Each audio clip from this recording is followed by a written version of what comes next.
नमस्कार, आदाब, सत श्री अकाल, जय भीम, जोहार। मेरा नाम है नवीन कुमार। राहुल गांधी के मानहानि के मुकदमे में सुप्रीम कोर्ट की रोक के बाद से इस समय सबसे बड़ा सवाल यह है कि क्या भारतीय जनता पार्टी माफी मांगेगी?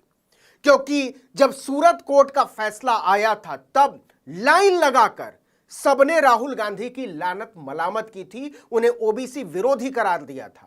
जेपी नड्डा ने बयान जारी किया था। स्मृति ईरानी आंख के गोटे बड़े बड़े करके राहुल गांधी के बारे में पता नहीं क्या क्या बोल रही थी। अनुराग ठाकुर, संबित पात्रा, ये सब कुछ ना कुछ बोल रहे थे, लेकिन अब खामोशी है।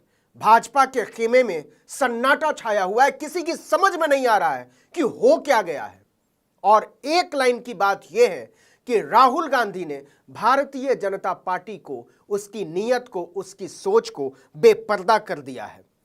साफ कहा है सुप्रीम कोर्ट ने कि राहुल गांधी संसद जा सकते हैं, उनकी सदस्यता बहाल रहेगी। और अब भारतीय जनता पार्टी के सामने अपनी इज्जत बचाने की चुनौती है कि वो अपनी इज्जत कब बचाना चाहती है, बचाना भी चाहती है या नहीं। क्योंकि राहुल गांधी की सदस्यता लोकसभा की एक अधिसूचना से गई थी और राहुल गांधी के संसद में आने के लिए फिर से यह जरूरी है कि एक अधिसूचना जारी हो। हालांकि सुप्रीम कोर्ट के जो निर्णय है उसके बाद से वो सिर्फ एक औपचारिकता रह गई है, लेकिन यह औपचारिकता जितनी जल्दी निभा ली जाएगी, भारतीय जनता पार्टी की इज्जत उतनी बची रहेगी। लेकिन सच यह है कि भाजपा के सामने, नरेंद्र मोदी के सामने, अमित शाह के सामने, उनके सिपासालारों और सेनापतियों के सामने इधर कुआं और उधर खाई वाली स्थिति पैदा हो गई है। अगर राहुल गांधी को संसद लाने के लिए, उनकी संसद की सदस्यता बहाल करने के लिए औपचारिक चिट्ठी जल्दी जारी होती है तो भी यह राहुल गांधी की बहुत बड़ी जीत तो हो चुकी है, यह और बड़ी हो जाएगी। और अगर इसमें वो देरी करती है तो उसकी नीयत और कटघरे में खड़ी होती चली जाएगी।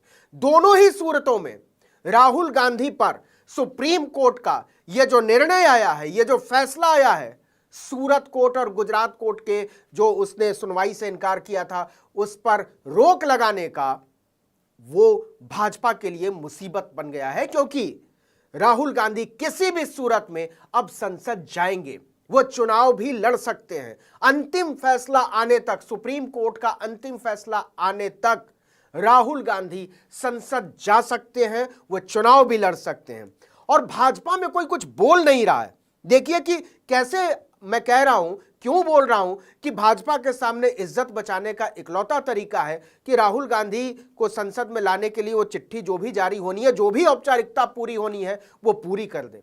8 तारीख से, 8 अगस्त से जरा सोचिए कि क्या होगा।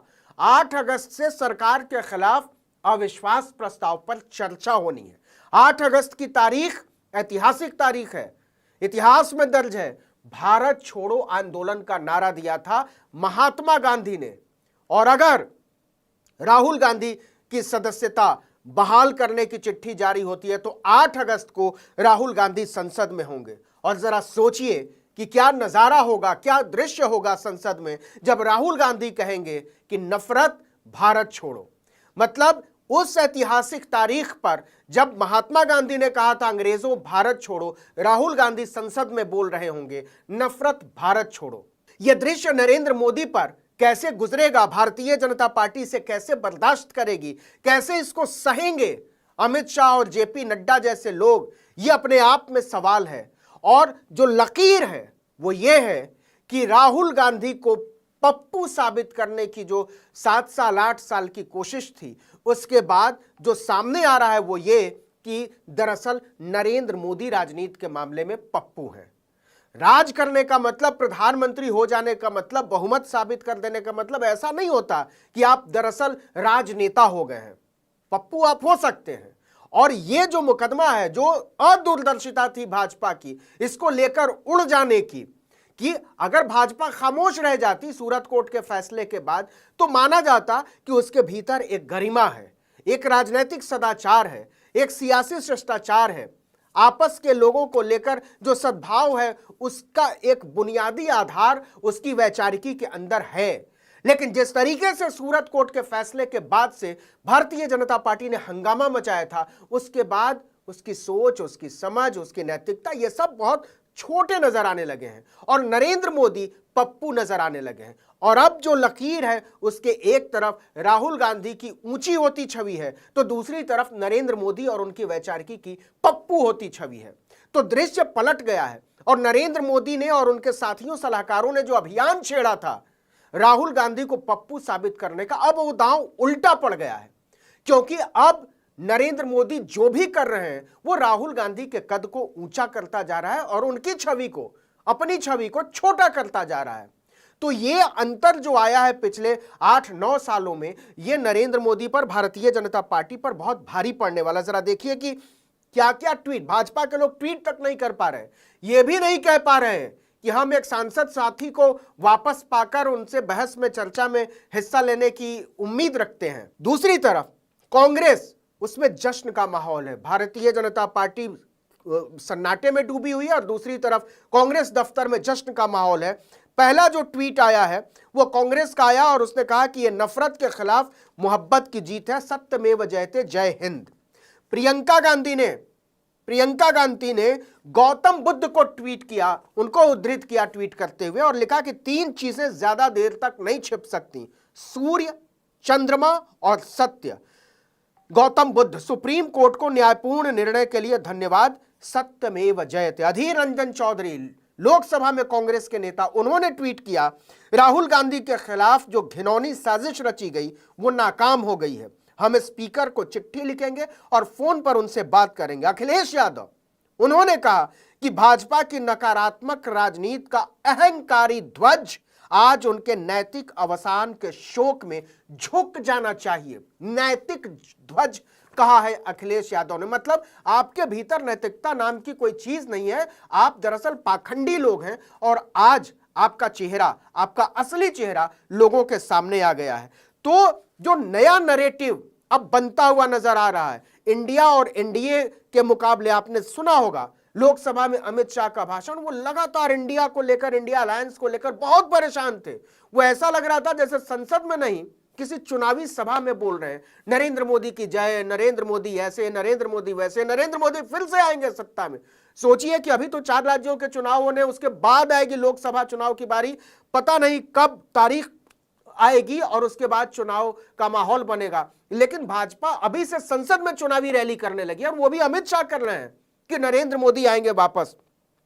लेकिन ये जो हुआ है, राहुल गांधी पर जो सुप्रीम कोर्ट का फैसला आया है, उसने भाजपा के पाखंड को, नरेंद्र मोदी के अपने पाखंड को, उनके साथियों सलाहकारों की सोच को बेपर्दा कर दिया है। और कल्पना करिए कि राहुल गांधी जिस दिन, वो कभी भी संसद जा सकते हैं, लेकिन यह भाजपा पर है कि वो कब इसका फैसला करती है कि जो औपचारिक चिट्ठी जारी होनी है राहुल गांधी की वापसी के लिए, वो कब जारी करती है। इसका मतलब यह भी हुआ कि राहुल गांधी का जो बंगला खाली कराया गया था वो भी बहाल करना पड़ेगा, क्योंकि जब वो संसद सदस्यता गई ही नहीं मानी जाएगी, जब सूरत कोर्ट के फैसले पर रोक ही लग गई है, तो इसका मतलब यह होगा कि राहुल गांधी की संसद की सदस्यता कंटिन्यू मानी जाएगी।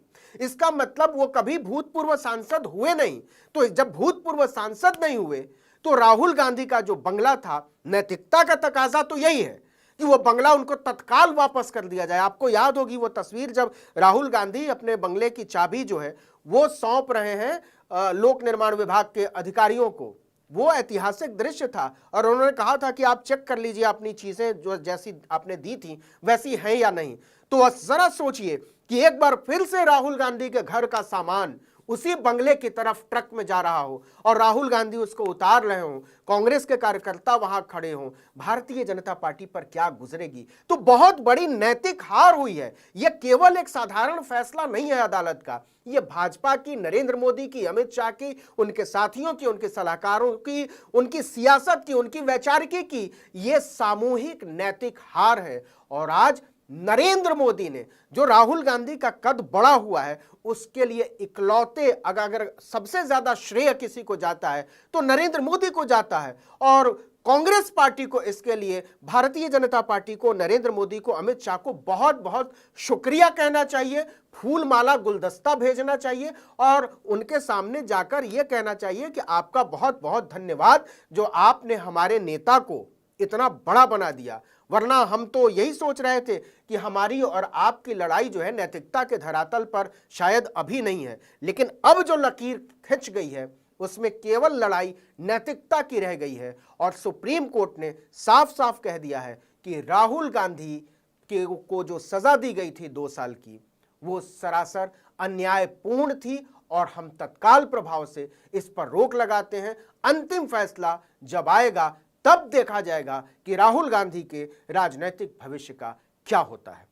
इस वीडियो में इतना ही, लेकिन अगर आपने आर्टिकल 19 इंडिया को अब तक सब्सक्राइब नहीं किया है तो फौरन कीजिए, बेल आइकॉन दबाइए, घंटी जैसी आकृति लाइक कीजिए और कमेंट करके बताइए हमारा वीडियो आपको कैसा लगा। यूट्यूब पर देख रहे हैं तो हमारे चैनल को सब्सक्राइब कर लीजिए, फेसबुक पर देख रहे हैं तो हमारे पेज को लाइक कीजिए, इंस्टाग्राम पर हमें फॉलो कीजिए और हमारा ट्विटर हैंडल है article19_India और मेरा ट्विटर हैंडल है नवीन जर्नलिस्ट। आप मुझे भी फॉलो कर सकते हैं।